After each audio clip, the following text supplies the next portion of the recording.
क्या नरेंद्र मोदी जी का वो पुराना खौफ, वो 56 इंच का दबदबा अब खत्म हो रहा है? और कहना शुरू कर दिया, कहां गई 56 इंच की छाती। एक ऐसा नेता जिसके एक इशारे पर पूरा देश ताली और थाली बजाने को तैयार हो जाता था, ताली थाली बजाई, जिसके बोलते ही पूरा विपक्ष पीछे हट जाता था। Sorry sorry sorry sorry. वही नेता आज इंटरनेट से लेकर जमीन तक हर रोज हजारों मीम्स का निशाना क्यों बन रहा है? क्या अब जनता का मूड बदल चुका है, या फिर उनकी छवि को नीचे गिराने के लिए पर्दे के पीछे एक बहुत बड़ा गेम चल रहा है? पहले जब मोदी जी विदेश जाते थे तो हेडलाइंस बनती थी उनकी ग्लोबल पॉलिसीज पर, लेकिन आज जैसे ही वो इटली की प्राइम मिनिस्टर से हाथ मिलाते हैं तो आज इंटरनेट पर मेलोडी और मेलोडी टॉफी के मजाकिया मीम्स की बाढ़ आ जाती है। Gift a very good toffee. सिर्फ इतना ही नहीं, जब भी वो किसी विदेशी नेता से मिलते हैं तो उनका एक सिग्नेचर स्टाइल है, वो आगे बढ़कर उन्हें जोर से गले लगा लेते हैं। अब इस पर विरोधियों ने एक नया मुद्दा बना लिया है कि मोदी जी सिर्फ कैमरा और फुटेज के लिए विदेशी नेताओं के गले पड़ जाते हैं। और ये मजाक सिर्फ मोबाइल स्क्रीन्स तक लिमिटेड नहीं रहा। जो जनता पहले सिर्फ शांति से देखती थी, आज वो भी हर बात पर उंगली उठाने लगी है। जब भी हमारे देश में प्रोटेस्ट होंगे, जब भी हमारे देश में बच्चे सुसाइड करेंगे, जब भी हमारे देश में जनता के हालात बुरे होंगे, हमारी एलपीजी सिलेंडर गैस महंगे होंगे, हमारे मोदी जी क्या करेंगे? बाहर का दौरा करेंगे, घूम कर आएंगे, फिर कर आएंगे। लेकिन इस बढ़ती हुई ट्रोलिंग के पीछे जो असली तस्वीर है, जो पर्दे के पीछे का धंधा है, वो ऐसा है जो 2029 का पूरा इलेक्शन पलट सकता है। और उसी पर्दे के पीछे के धंधे को हम वीडियो के एंड में उठाएंगे, इसीलिए पूरी वीडियो बहुत ध्यान से देखना।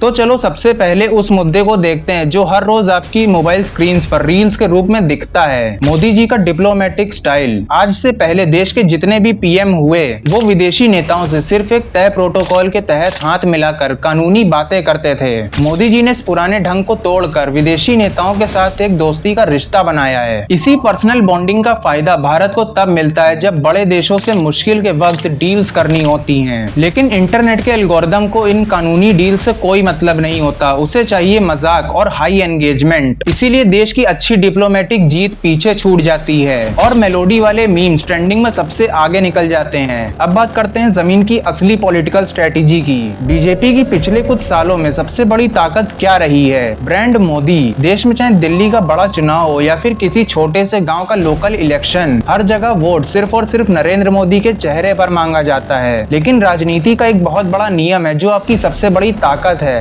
वही आपकी सबसे बड़ी कमजोरी भी बन सकता है। जब हर अच्छी चीज का क्रेडिट सिर्फ एक ही इंसान को मिलेगा तो देश में होने वाले हर नुकसान का ब्लेम भी सिर्फ उसी इंसान पर आएगा। आज देश में कहीं भी कोई भी दिक्कत होती है, कोई नेता गलत बयान दे देता है या फिर पेपर लीक का मुद्दा सामने आता है, तो जनता लोकल नेताओं को छोड़कर सीधा प्रधानमंत्री को टारगेट करती है, क्योंकि जनता के दिमाग में ये बैठ जाता है कि पूरी सरकार सिर्फ एक ही इंसान चला रहा है, तो गलती की पूरी जिम्मेदारी भी उन्हीं की बनती है। इसी वजह से जमीन पर चलने वाला गुस्सा उन्हीं के ऊपर इंटरनेट पर ट्रोलिंग बनकर निकलता है। अब आते हैं इस पूरे गेम के सबसे बड़े सच पर, द इंटरनेट बिजनेस। इंटरनेट की दुनिया का एक बहुत बड़ा आम कानून है कि अगर किसी नेता की आप दिन रात सिर्फ तारीफ करेंगे तो लोग आपसे बहुत जल्दी बोर हो जाएंगे, लेकिन अब किसी बेहद ताकतवर इंसान का मजाक उड़ाएंगे तो जनता को उसमें एक अलग मजा आता है। उनके अलग अलग तरह के जिफ्स बनाकर रील्स पर कमेंट्स करे जाते हैं। इसके साथ ही हमें एक और बदलाव देखना होगा, देश का बदलता हुआ विपक्ष। एक समय होता था जब अपोजिशन सरकार के हर फैसले पर बैकफुट पर रहता था, लेकिन अब उनका पूरा डिजिटल और ग्राउंड सिस्टम अग्रेसिव हो चुका है। विपक्ष ने अब ये स्ट्रेटेजी बिल्कुल अच्छे से समझ ली है कि मोदी जी से अगर लड़ना है तो उनकी पॉलिसीज पर बहस करने से अच्छा उनकी पर्सनल ब्रांडिंग पर अटैक करना होगा। इसलिए उनके उठने बैठने से लेकर हर एक छोटी बात को इंटरनेट पर बड़ा बनाया जाता है, ताकि आम जनता के दिमाग में उनकी इमेज नीचे गिरे। तो आखिरी में आते हैं हमारे उस सबसे बड़े सवाल पर जो हमने वीडियो की शुरुआत में उठाया था कि क्या इस ट्रोलिंग के पीछे कोई ऐसा बड़ा गेम है जो 2029 का इलेक्शन पूरी तरह से पलट सकता है? असली सच्चाई ये है कि राजनीति में कोई भी ब्रांड कभी भी एक जैसा नहीं रहता।